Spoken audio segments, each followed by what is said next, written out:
Hi everyone! Today I'm going to show you how to make a very simple recipe for homemade almond paste. It's sugar-free, gluten-free, lectin-free, grain-free, and it's just so delicious. So the first step is to add 1.5 cups of blanched almond flour into a food processor. Next we're going to add half a cup of powdered Monkfruit sweetener.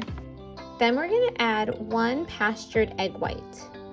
And last we'll add 2 teaspoons of pure almond extract. And now we're going to cover the lid and we're going to blend it until it holds together.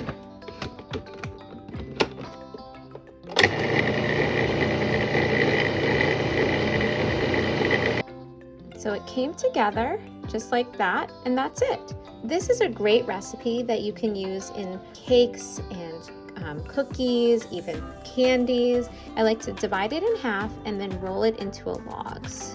What I could do is I can wrap it in plastic wrap and store it in the freezer. You have the most simple and delicious recipe for homemade almond paste. It's lectin-free, gluten-free, sugar-free, and it's so delicious. Enjoy.